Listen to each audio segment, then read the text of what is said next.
తెలంగాణ వ్యాప్తంగా ఆశా వర్కర్లు చేస్తున్న బస్ జాతా ప్రదర్శన ఖమ్మంకి చేరుకుంది.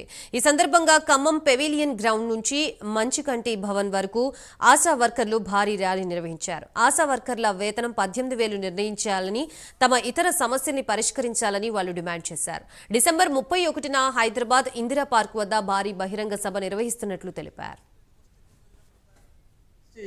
ఇతర విషయాలకు పారితోషికాలను పేరుతో రకరకాలుగా మిమ్మల్ని దోపిడీ చేస్తున్నటువంటి పరిస్థితి ఉంది.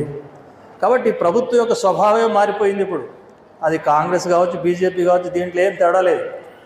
ఓట్ల కోసం ఎన్నికలు వచ్చినప్పుడు కాంగ్రెస్కి భిన్నంగా బీజేపీ మాట్లాడవచ్చు, బీజేపీకి భిన్న. తెలంగాణ రాష్ట్రంలో 30,000 మంది ఆశా వర్కర్లు పనిచేస్తున్నారు.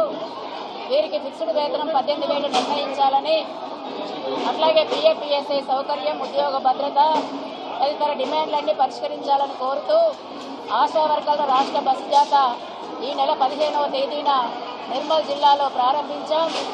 ఇప్పటికే అనేక జిల్లాలు తిరుగుతూ ఇప్పుడే ఖమ్మం జిల్లా కేంద్రానికి జాతా చేరుకుంది.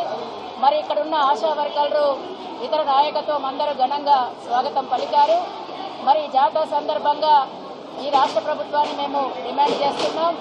ఈ ప్రభుత్వం అసెంబ్లీ ఎన్నికల సందర్భంగా మాకు అనేక హామీలు ఇచ్చింది.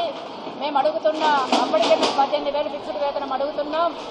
ఇప్పుడు అడిగే డిమాండ్స్ అన్నీ కూడా మేము అసెంబ్లీ ఎన్నికల సందర్భంగానే అడిగాం. గత ప్రభుత్వానికి వ్యతిరేకంగా 15 రోజులు నిరవధిక సమ్మె చేశాం. ఆ సమ్మె సందర్భంగా ఇప్పుడున్న అధికారంలో ఉన్న ఎమ్మెల్యేలు, మంత్రులు, ముఖ్యమంత్రి రేవంత్ రెడ్డి గారితో సహా, సీతక్క గారితో సహా మా టెంట్ల కిందకి వచ్చారు. మా సమస్యలన్నీ కూడా వాళ్ళు విన్నారు. మా డిమాండ్స్ అన్నీ కూడా న్యాయమైనవనేసి వాళ్ళు మాకు మద్దతు ఇవ్వడం జరిగింది. మద్దతు ఇవ్వడమే కాదు, మాకు ఓట్లు వేయండి, గెలిపించండి, మేము అధికారంలోకి వస్తే మేము పరిష్కారం చేస్తాం, మీ అన్నీ కూడా మేము నిర్ణయం చేస్తామనేసి